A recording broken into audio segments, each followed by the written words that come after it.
তরকারি দিয়া আজকে সেরা করে খাওয়া হইব।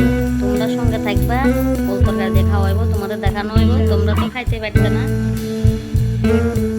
আর একটু ছোট হইলো নাহলে সাইজ নাকিতে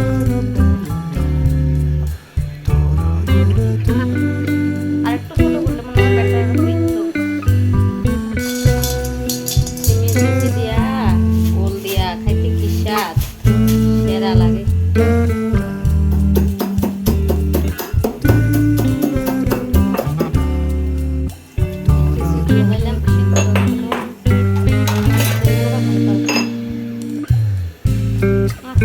দেখতে কত সুন্দর সাদা পুরো মতো লাগে।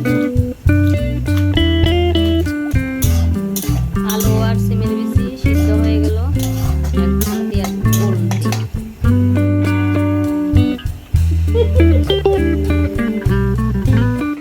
আজকে পেঁয়াজ রসুন ছাড়া রান্না করা হইব, জল দিয়া তেল সামান্য দিয়া।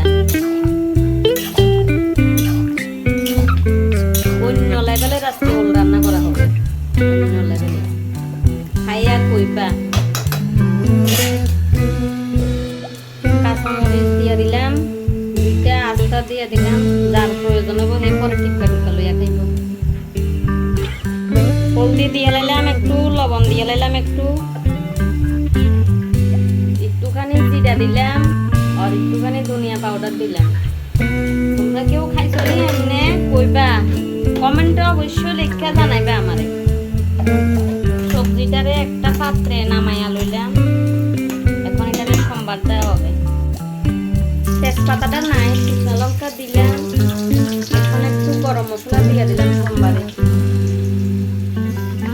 টোটালি পেঁয়াজ রসুন ছাড়া রান্না হইতেছে কিন্তু, ঠিক আছে? এখন এই সবজিটা দিয়ে দিলাম।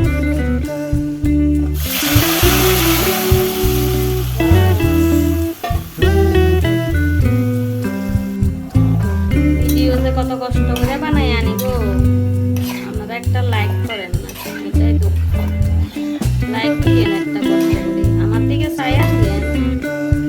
এখন এটাতে ভালো করি একদম 5-10 মিনিট ফুটে এলাম, নামাই এলাম, ঠিক আছে? এটা এখন একটু ঢাকা দিয়ে দেবো। বন্ধুগণ, আমাদের ঘরে কিন্তু কারেন্ট নাই, মোবাইলের লাইট দিয়ে কিন্তু এখন আমি ভিডিও বানাইতেছি। তোমরা একটু লাইক দিও, কষ্ট করে, খুব কষ্ট করে ভিডিও বানাইবো। আমার ওল তরকারি রেডি, ঠিক আছে? এখন যখন খাইতে বমু তখন আবার দেখা হবে। তোমরা ভিডিওতে সঙ্গে থাকো।